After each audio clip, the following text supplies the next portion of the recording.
नमस्कार, मेरा नाम ज्ञानेश्वर है और आपने देखना शुरू किया है लाइव सिटी। मेरे साथ दिल्ली से जुड़ रहे हैं देश के जाने माने सीनियर जर्नलिस्ट अजीत द्विवेदी। अजीत जी, अभी तो बांकीपुर उपचुनाव के घमासान की ही चर्चा होगी कि यहाँ क्या उतर रहा है और क्या चल रहा है। यह सच है कि 2-3 दिनों पहले जब भाजपा के राष्ट्रीय अध्यक्ष नितिन नवीन आए, उसके बाद भाजपा में एक नई ऊर्जा का संचार हुआ है और बांकीपुर विधानसभा के उपचुनाव में भाजपा चढ़ती हुई दिखाई पड़ रही है। लेकिन यह बात किसी की भी समझ से परे है कि आखिरकार आरजेडी क्यों नहीं लड़ रही है भाजपा से बांकीपुर उपचुनाव में। क्योंकि लड़ाई तो सीधे प्रशांत किशोर से है और यदि भाजपा बनाम प्रशांत किशोर की इस लड़ाई को देखें तो यह बात समझ में नहीं आती है कि जो दुनिया की सबसे बड़ी पार्टी कही जाती है भाजपा, बेचैनी इतनी क्या है। यदि यह मान ले और यह माना ही जाता है कि बांकीपुर भाजपा का गढ़ है, फिर भी राजद की ओर भाजपा की कोई नजर नहीं है। नजर कहां है? नजर है जनसुराज की ओर, प्रशांत किशोर की ओर। प्रशांत किशोर की पार्टी के नेता तोड़े जा रहे हैं।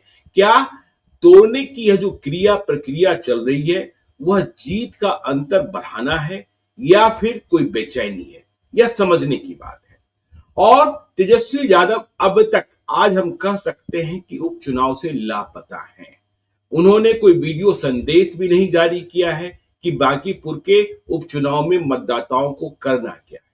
जब आपने भाजपा के स्टार प्रचारकों की सूची देखी होगी, हमने बांकीपुर के स्टार प्रचारकों की सूची देखी, हमने मध्य प्रदेश के दतिया विधानसभा क्षेत्र में होने वाले उपचुनाव के स्टार प्रचारकों की सूची देखी, समझ में स्पष्ट रूप से आ गया कि बांकीपुर कितना बड़ा उपचुनाव हो चुका है। तो देखिए, अब खबर यह भी आ रही है कि भाजपा ने इतनी बड़ी तैयारी की है कि हरेक बूथ पर, बांकीपुर विधानसभा क्षेत्र के हरेक बूथ पर करीब 50 नेताओं और कार्यकर्ताओं की तैनाती की गई है और वह घर घर जाकर, पार्क में जाकर, अब देखिए इतना फर्क आ गया है कि जो उम्मीदवार हैं भाजपा के, जिनका असली नाम नीरज कुमार है, उनकी कायस्थ पहचान स्पष्ट करने के लिए उनके नाम को नीरज कुमार सिन्हा किया गया और आज हमने देखा कि अब वह नीरज नवीन लिख रहे हैं। मतलब साफ तौर पर चुनाव नितिन नवीन बनाम प्रशांत किशोर का हो गया है। नितिन नवीन की लोकप्रियता है, इसमें कहीं कोई शक नहीं है। वह बहुमत के प्रिय पात्र रहे हैं बांकीपुर विधानसभा क्षेत्र में।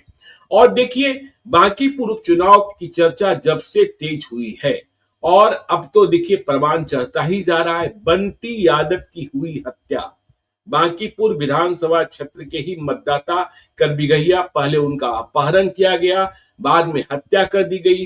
कहा जा रहा है कि वह स्टेशन इलाके में देह व्यापार के खिलाफ लड़ रहे थे, लेकिन हत्या के बाद आज सुबह सुबह तड़के पुलिस ने एक आरोपी का हाफ इनकाउंटर भी किया है और इसके पहले यह दावा किया गया कि वह अवैध शराब के धंधे में शामिल थे और लेन देन के हिसाब में यह हत्या हुई है।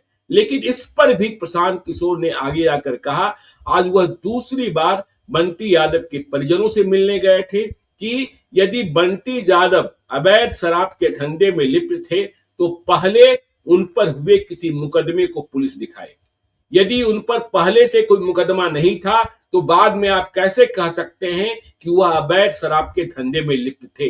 पप्पू यादव भी पहुंच गए और पप्पू यादव दूसरी बार पहुंचे हैं, आर्थिक मदद की है। उन्होंने कहा है कि वह बिलौटी जाकर भरत तिवारी के परिजनों को 5 लाख रुपए भी देंगे और इसके साथ ही कहा कि यादवों की हत्या हो रही है बिहार में और यादवों पर चल रही गोलियां हैं, यादवों के दुश्मन यादव ही हैं। और जब हम यादव की बात करते हैं, तेजस्वी यादव की बात करते हैं, लालू यादव की बात करते हैं, तो बांकीपुर विधानसभा के उपचुनाव में हर छोटी बड़ी बात नोटिस की जा रही है। देखिए, हमने कहा लड़ाई जो है वह बीजेपी बनाम प्रशांत किशोर की लड़ाई दिख रही है। इस बीच तेजस्वी यादव गायब हैं, लेकिन आपने देखा और सुना कि 2 दिनों पहले सुप्रीम कोर्ट ने लालू यादव की जमानत रद्द करने से इनकार कर दिया। सीबीआई ने अर्जी लगाई थी। हम यह नहीं मानते हैं कि न्यायिक प्रक्रिया में कोई राजनीति होती है, लेकिन आम मतदाता बहुत कुछ सोचते हैं। तो खैर चलिए, वहां राहत मिली। लालू यादव की सेहत ठीक नहीं है, लालू यादव की सेहत के लिए उन्हें बाहर रहना ज्यादा जरूरी है, यह हम और आप मानते हैं। लेकिन आज का घटनाक्रम देखिए कि आईआरसीटीसी घोटाले में लालू फैमिली पर दिल्ली के राउज एवेन्यू कोर्ट में आरोप तय किया जाना था आज ही, लेकिन उसकी तारीख, अगली तारीख भी मुकर्रर कर दी गई। आज आरोप गठित नहीं हुए 31 जुलाई, और बांकीपुर विधानसभा का उपचुनाव 30 जुलाई को है। तो क्या यह सब संदर्भ जो है वह बांकीपुर विधानसभा के उपचुनाव को जोड़ता है, आरजेडी की खामोशी को जोड़ता है, तेजस्वी यादव नहीं है उनकी अनुपस्थिति को जोड़ता है, कब आएंगे नहीं आएंगे, किस देश में है किस दुनिया में है, बिहार की राजनीति करनी है नहीं करनी है, बिहार की आवाज बनना है नहीं बनना, यह कोई नहीं जानता। और यदि यदि ऐसा हो गया कि इस लड़ाई में आरजेडी तीसरे स्थान पर चली गई, तो फिर आरजेडी के बारे में आम लोगों की सोच क्या होगी। भले ही वह विधानसभा में विपक्ष की हैसियत में होगा, लेकिन जनता की नजरों में वह मुख्य विपक्ष नहीं रह जाएगा, यह भी समझने की बात है। अजीत जी, तो बांकीपुर के घमासान पर ही आज भी चर्चा जारी रखते हैं, आगे आपकी टिप्पणी। देखिए ज्ञानेश्वर जी, हम लोग तमाम पहलुओं की चीरफाड़ कर रहे हैं। अभी तो सबसे महत्वपूर्ण घटनाक्रम, राजनीतिक घटनाक्रम बांकीपुर का है, तो उसी पर चर्चा होगी। आज दैनिक भास्कर अखबार में कॉलम छपा है संजय कुमार का। वो सीएसडीएस लोक नीति के डायरेक्टर भी हैं, सीएसडीएस के, और देश के सबसे सम्मानित सेफोलॉजिस्ट में हम उनको मानते हैं। वो है भी, एक आध बार उनसे भी गलतियां हुई हैं, और उनकी एक गलती का खामियाजा हाँ, तो उनकी एक गलती का खामियाजा भी भुगतना पड़ सकता है उनकी संस्था को। खैर वो एक अलग मामला है, लेकिन उन्होंने उस लेख में उपचुनाव के महत्व के बारे में लिखा है कि उपचुनाव क्यों, कई उपचुनाव क्यों इतने महत्वपूर्ण हो जाते हैं। उसमें फिर उन्होंने कुछ फिगर दिए हैं। उनका एक फिगर है, अभी हाल के दिनों में जो उपचुनाव हुए हैं, 2 या 3 साल का फिगर है। वो 3 साल में उन्होंने 153 विधानसभा सीटों पर उपचुनाव हुए हैं। उन 153 विधानसभा सीटों में से 119 सीटें तो जो सत्तारूढ़ दल है उसने जीती है। मतलब चाहे सीट जिस वजह से भी खाली हुई हो, वो सीट सत्ता पक्ष के विधायक की वजह से वैकेंट हुई हो या अपोजिशन के विधायक की वजह से वैकेंट हुई हो, लेकिन वैकेंट होने के बाद जब उपचुनाव हुआ तो 119 सीटें 153 में से, मतलब 78% सीटें जो है वो जो सत्तारूढ़ दल है उसने जीती हैं, उस राज्य में जिसकी सरकार है। लेकिन 34 सीटें, मतलब 22% सीट जो है वो अपोजिशन ने जीत ली है, जिसकी सरकार है उसके उम्मीदवार को हरा कर।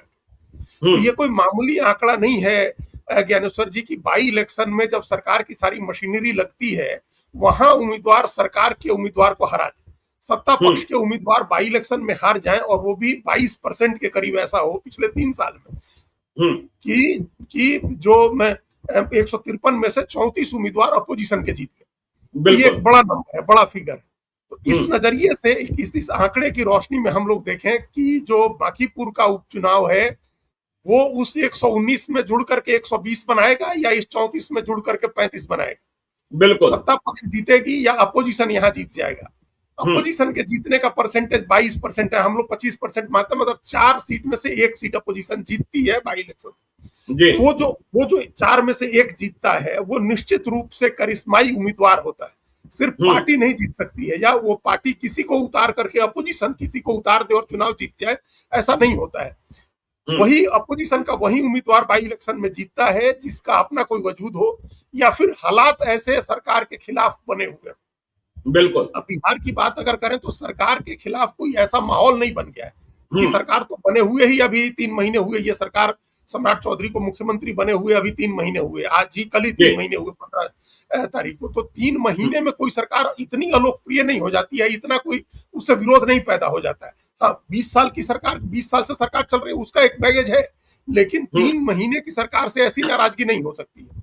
इसके बावजूद अगर बांकीपुर चुनाव की ये चर्चा हो रही है कि अपोजिशन के उम्मीदवार, अपोजिशन यहाँ जीत सकता है, या सत्ता पक्ष के उम्मीदवार को कड़ी चुनौती मिल रही है, तो वो सिर्फ प्रशांत किशोर के कारण है। ये हम लोग इस पर कई बार चर्चा कर चुके हैं कि प्रशांत किशोर के कारण बांकीपुर का चुनाव इतना दिलचस्प हुआ है, या इतना नजदीकी हुआ है, या ये माना जा रहा है, जैसा हम अभी आपके साथ ये बातचीत फॉर्मल शुरू होने के पहले हम अपनी जो रिपोर्ट जो लोग दे रहे हैं ग्राउंड से, वो ये है कि अगर आप 10 आदमी से बात करते हैं तो 4 आदमी कह रहे हैं कि प्रशांत किशोर चुनाव जीत जाएगा, लेकिन बाकी 6 आदमी ये नहीं कह रहे हैं कि बीजेपी चुनाव जीत जाएगी। 6 में से 3 आदमी तो कह रहे हैं कि बीजेपी जीत जाएगी, 3 आदमी कह रहे हैं कि कोई भी जीत सकता है। इसका मतलब हम इसका ये मतलब नहीं निकाल रहे हैं कि प्रशांत किशोर चुनाव जीत जा रहे हैं हैंड्स डाउन, हम ये कोई वर्डिक्ट दे दें। इसका ये मतलब है, एक तो ये मतलब है कि प्रशांत किशोर का जो सपोर्टर है वो वोकल है, वो खुल के बोल रहा है, जबकि पहले ऐसा बीजेपी के साथ होता था। बीजेपी का जी। सपोर्टर सबसे ज्यादा वोकल होता था और हम्म। आरजेडी का भी सपोर्टर वोकल होता था। आरजेडी का सपोर्टर भी कभी नहीं दबा, भले 20 साल से आरजेडी सत्ता से बाहर है और चुनाव हार रही है, लेकिन किसी चुनाव में आरजेडी का समर्थक दब जाता हो, डर जाता हो, कमजोरी के कारण नाम नहीं लेता हो, ऐसा नहीं होता था। बिल्कुल। ये मतलब हम ऐसा चुनाव देख रहे हैं बांकीपुर में जहां आरजेडी का समर्थक कुछ बोल ही नहीं रहा है, कुछ कह ही नहीं रहा, उसको लग ही नहीं रहा कि आरजेडी भी चुनाव लड़ रही है, जबकि आरजेडी की उम्मीदवार रेखा गुप्ता चुनाव मैदान में।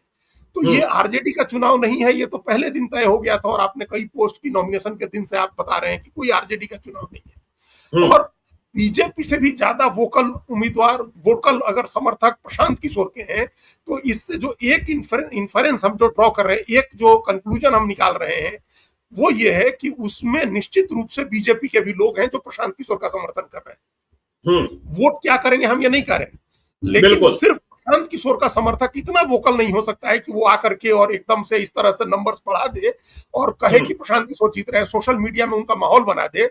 ये बीजेपी के लोग हैं, बीजेपी से निश्चित रूप से डिस्ग्रंटल्ड लोग हैं। डिस्ग्रंटल्ड का मतलब ऐसे लोग जिनकी किसी वजह से मुख्यमंत्री से नाराजगी है, किसी वजह से नितिन नवीन से नाराजगी है, किसी वजह से दूसरे स्थानीय पार्षद वार्षद से नाराजगी है, किसी नेता से नाराजगी है, या ओवरऑल चीजों को लेकर के उनके मन लायक चीजें नहीं हुई है, इससे नाराजगी है, उम्मीदवार को लेकर के संतुष्ट नहीं है लोग, किसी न किसी वजह से बीजेपी के ऐसे लोग जो थोड़े नाराज हैं, वो प्रशांत किशोर की बात कर रहे हैं।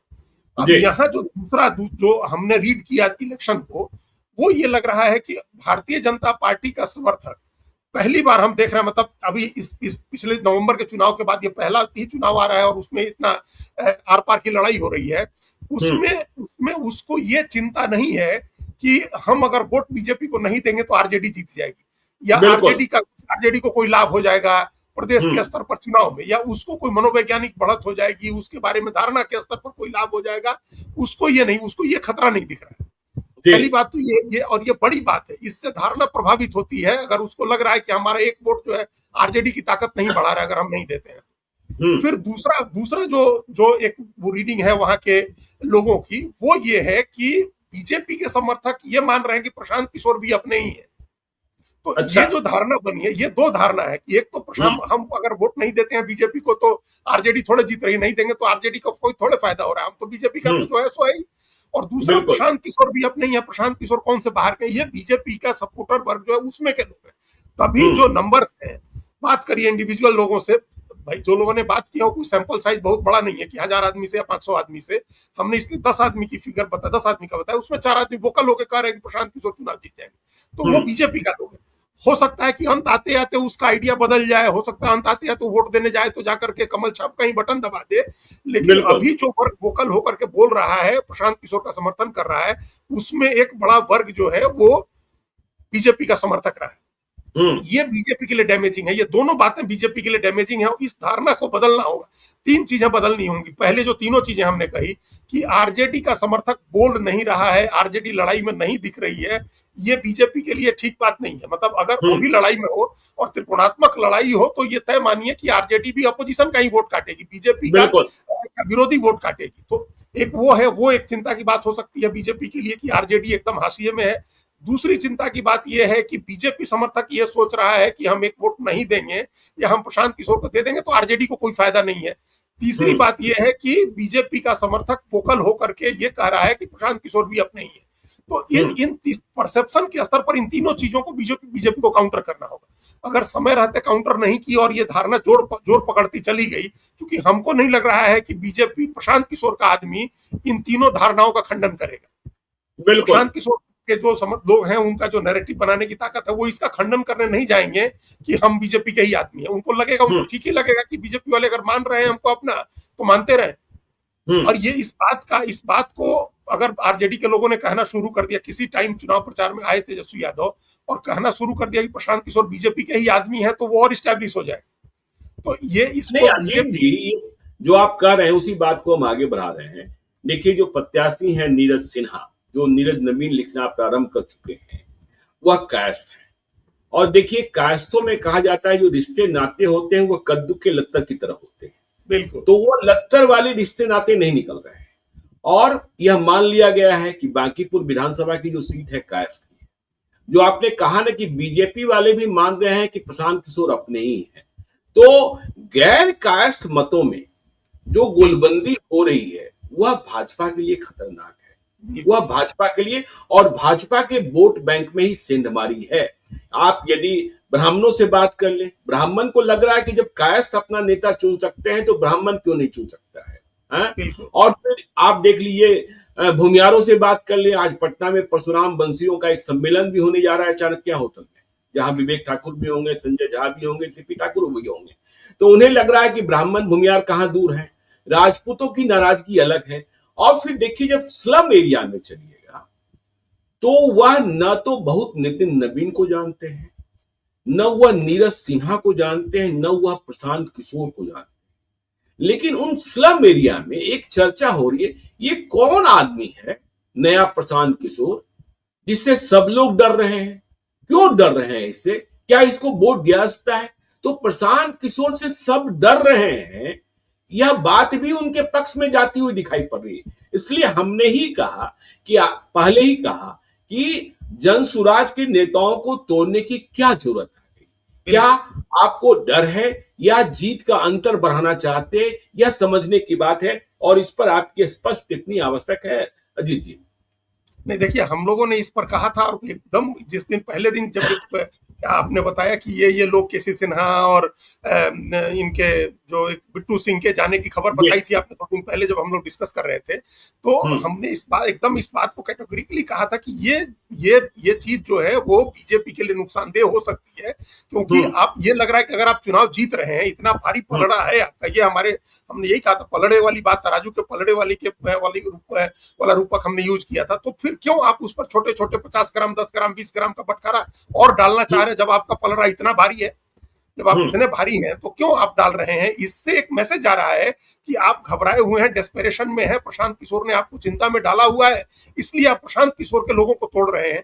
और इसका दूसरा नुकसान ये है कि प्रशांत किशोर ऑलरेडी अंडरडॉग की तरफ प्ले कर रहे हैं, तो ये अंडरडॉग के खिलाफ आप जब उसको और दबाने की कोशिश करते हैं तो उसके साथ लोगों की सहानुभूति होती है। ये भी हम लोग पहले हमने बातचीत में ये बात कही थी कि उस समय लोगों को लग सकता है कि भाई एक तो वो ऑलरेडी अकेला आदमी है, आपकी सरकार देश में है, प्रदेश में है, और फिर भी आप उसको कमजोर कर रहे हैं, उसी को दबाने की कोशिश कर रहे हैं, तो उसके साथ लोग जुड़ जाते हैं। दिए और तूफान वाली उपमा भी हमने दी थी कि जब दिया और तूफान की लड़ाई में आम आदमी की सहानुभूति हमेशा दिए के साथ होती है। तो ये प्रशांत किशोर का एडवांटेज हो जाएगा, ऐसा ना हो कि आप जो है उनको कमजोर करने के लिए। अजीत जी, हमने प्रशांत किशोर से पूछा कि भाई केसी सिन्हा भी आपको छोड़कर चले गए, तो उन्होंने कहा हाँ छोड़कर चले गए, क्योंकि मैं नीट पेपर लीक के खिलाफ आंदोलन कर रहा हूं, मैं अन्य परीक्षाओं के पेपर लीक के खिलाफ आंदोलन कर रहा हूं, और वे मेरे गुरु भी हैं, गणितज्ञ भी हैं, इतने बड़े विद्वान हैं, उन्हें लगा कि परीक्षाओं में पेपर लीक सही है, पेपर लीक होते रहना चाहिए, पेपर लीक का विरोध नहीं होना चाहिए, इसलिए वह भाजपा में चले गए। प्रशांत किशोर की ये टिप्पणी थी। तो ये बड़ी होशियारी से, इतने सटल तरीके से उन्होंने पेपर लीक के इशू को भी सामने किया, और अपनी भूमिका बताई कि हम पेपर लीक के खिलाफ लड़ रहे हैं, और पेपर लीक एक बड़ा मुद्दा हो सकता है। देखिए ये बोल नहीं रहा है, क्योंकि हम दिल्ली में जंतर मंतर का भी हम देख करके आए, जो प्रदर्शन हो रहा है, वहां स्टेक होल्डर्स नहीं है। स्टेक होल्डर का मतलब जैसे किसान आंदोलन हो रहा था तो किसान आंदोलन कर रहे थे, भ्रष्टाचार विरोधी आंदोलन था तो आम आदमी जो ट्रेडर था या आम आदमी था वो आंदोलन में हिस्सा ले रहा था। यहाँ छात्र आंदोलन में हिस्सा नहीं ले रहे, क्योंकि छात्रों की अग्नि पढ़ाई करनी है। 17-18 साल का बच्चा आंदोलन में नहीं बैठ सकता है, वो आगे की पढ़ाई है, उसकी परीक्षा हुई, वो आगे की तैयारी में लग गया, उसके अभिभावक भी उसकी तैयारी में लगे, वो आंदोलन नहीं कर रहा है। इसका ये मतलब नहीं है कि वो नाराज नहीं है, वो गुस्से में नहीं है, उसका परिवार इस चिंता में नहीं है कि आगे भी ऐसा कुछ हो सकता है। ये समझने की भूल बीजेपी कर रही है कि वो आंदोलन खत्म हो गया, इसमें तो कोई आ नहीं रहा है, और हम नीट का पेपर दोबारा करा दिए तो मामला खत्म हो गया। ऐसा नहीं है, वो लोगों के सबकॉन्शियस में वो बात बैठी हुई है, और लोगों के मतदान व्यवहार को ये बात प्रभावित करेगी। प्रशांत किशोर ने इस बात को उठा दिया, और ये उस इलाके में आप समझ रहे हैं कि ये कितना इस बात का ये इको करेगी, एक बात सब जगह पहुंचेगी, लोगों के दिमाग में ये बात रहेगी।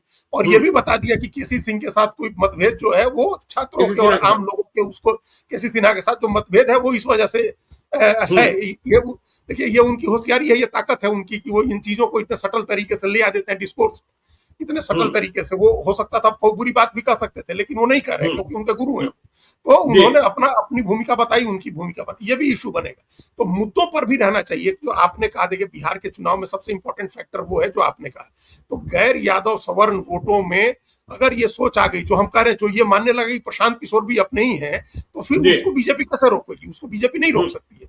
और ये जो कायस्थ के अंदर भी लफ्तर वाला आपने जो संबंध बनाया ना, वो नहीं है, वो अभिषेक बंटी का है।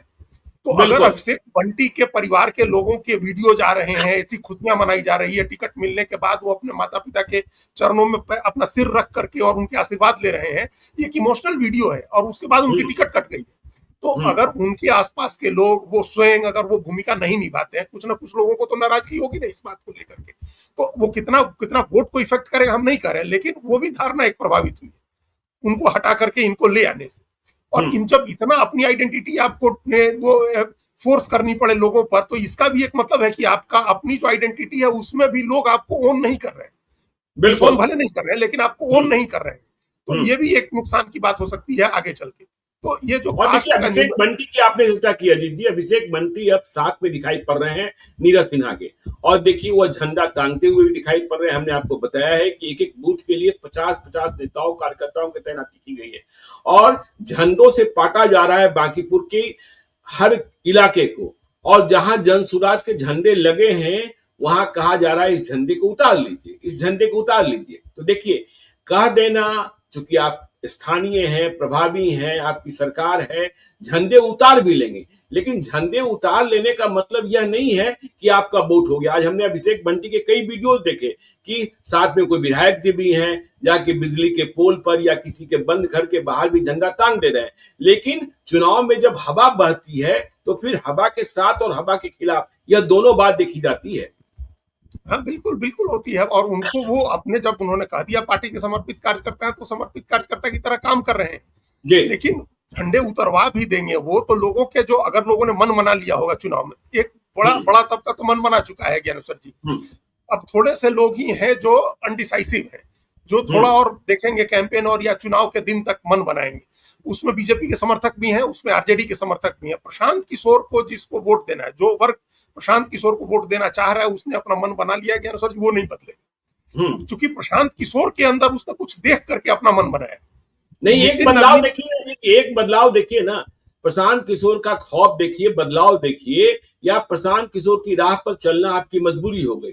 प्रशांत किशोर गाड़ियों से नहीं चल रहे हैं, और अब बीजेपी के किसी नेता को, नामांकन के दिन हमने कहा था, हमने आपके साथ ही चर्चा में कहा कि बीजेपी वाले गाड़ी से हाथ हिला रहे थे और प्रशांत किशोर पैदल चल रहे थे। अब बीजेपी के तमाम नेताओं को, कार्यकर्ता को और उम्मीदवार को आप पैदल चलते हुए ही देख रहे होंगे, क्योंकि सामने से प्रशांत किशोर की चुनौती है कि वे पैदल चल रहे हैं। बिल्कुल। तो ये कनेक्ट करने का तरीका हम लोगों ने इसमें पहले भी डिस्कस किया था कि वो कनेक्ट कर रहे हैं लोगों से, वन टू वन कनेक्शन बना रहे हैं अपना वोटर्स के साथ। तो उनको, जिसको वो रोज नए वोटर जोड़ रहे हैं अपने घर, और जो एक बार उनको वोट देने का मन बना लिया है वो नहीं बदलेगा। जो अभी हो सकता है कि कुछ लोग आरजेडी के समर्थक हो, कुछ अभी अनडिसाइसिव हो, वो जरूर इधर उधर हो सकते हैं, वो जरूर देख रहे हो अपना कैंडिडेट की क्वालिटी का आकलन कर रहे हो, ये भी देख रहे हो, उससे प्रभावित हो जाए। जब मुख्यमंत्री उतरे, निशांत कुमार उप मुख्यमंत्री आए प्रचार में, तो 40 स्टार प्रचारकों की सूची है बीजेपी की, उसमें से लोग आए, तो हो सकता है जो अनडिसाइसिव वोटर है वो कुछ बदले। लेकिन जिसने प्रशांत किशोर के बारे में फैसला किया है वो नहीं बदलेगा, वो प्रशांत किशोर को वोट करेगा। प्रशांत किशोर रोज नया वोट जो जोड़ रहे हैं वो बीजेपी के समर्थक हैं, आरजेडी के समर्थक हैं। उनके समर्थक तो जो है वो कोर वोट है उनका। देखिए, जब पिछली बार हर जगह हार रहे थे कैंडिडेट, तब भी वहां 7,000 वोट आया था। वो उनका, वो कोई पार्टी का वोट या कैंडिडेट का ये कुछ वोट नहीं था, ये प्रशांत किशोर को पसंद करने वाले जो आकांक्षी वर्ग है या जो आदर्शवादी लोग हैं उनका वोट है। तो उसकी संख्या बढ़ी होगी, चूंकि स्वयं प्रशांत किशोर लड़ रहे हैं, वो वोट उनके साथ जुड़ गया। अब हर दिन वो नए वोट अपने साथ जोड़ रहे हैं और पैदल घूम करके जोड़ रहे हैं।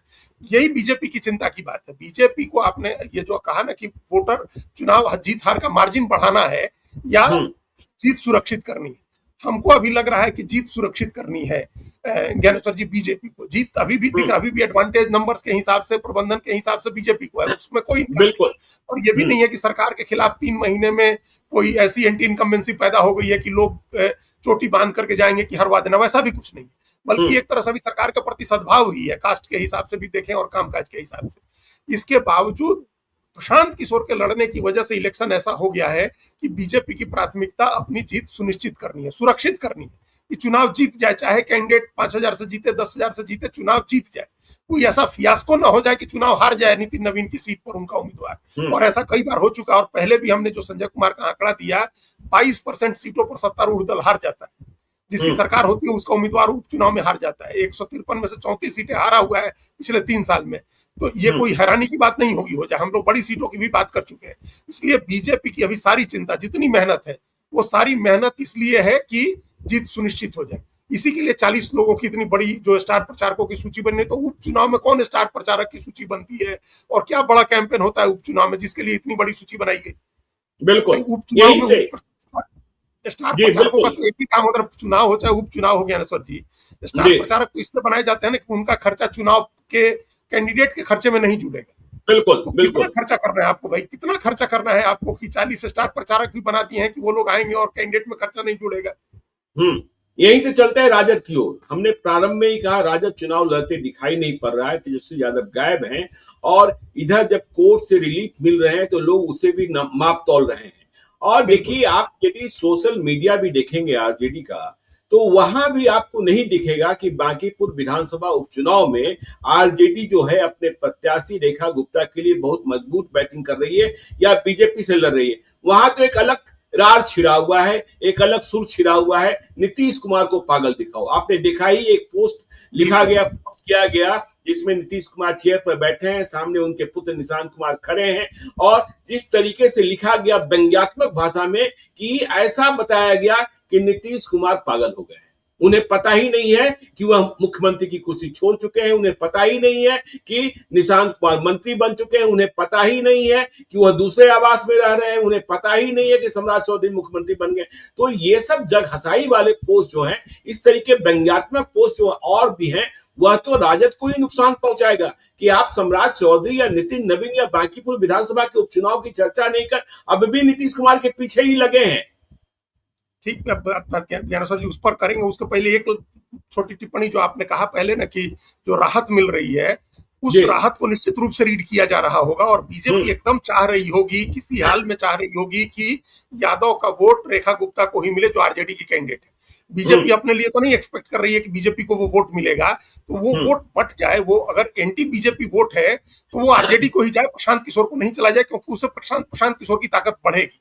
तो उसमें ये कहा, एक मैसेज हो रहा होगा, नीचे देखिएगा कि जो प्रचार होगा, लोगों का जो कनेक्ट करेंगे, लोगों से जाकर के लोगों के साथ अप्रोच करेंगे, तो वहां जरूर बताया जाएगा निजी बातचीत में, देखिए लालू यादव को ये रिलीफ मिली है, ये उनका बचाव हुआ है, ये राहत मिला है, ताकि एक जो है यादव को एंटी बीजेपी सेंटीमेंट उसका कम किया जा सके। एंटी बीजेपी सेंटीमेंट कम होगा तो वो बीजेपी को हराने के लिए वोट करने के बदले अपने कैंडिडेट को दे देगा, अपनी पार्टी के कैंडिडेट को। ये भी बीजेपी का फायदा ही है, तो ये होगा। अब आइए दूसरी बात जो आपने कही, वो पोस्ट पढ़ के, जो ये 2 दिन पहले की पोस्ट है ज्ञानेश्वर जी, और वो पढ़ के हमको उस समय से लगा था, कल हम लोगों ने प्रोग्राम नहीं किया, नहीं तो हम कल इस पर चर्चा करना चाह रहे थे कि इस पर चर्चा होनी चाहिए। ये आरजेडी ने जो पोस्ट किया है, ये हमने इससे खराब, इससे इनह्यूमन, इससे घटिया, निचतापूर्ण पोस्ट हमने आज की तारीख में कहीं नहीं देखा। हमने अभी कोई मेन स्ट्रीम की पार्टी ऐसी घटिया पोस्ट करे हमने आज तक नहीं देखा। ये इतना इनह्यूमन है, इतना असंवेदनशील है। कोई भी पार्टी, अगर कोई व्यक्ति होता, इंडिविजुअल लीडर होता, तो हम कोई चर्चा नहीं करते।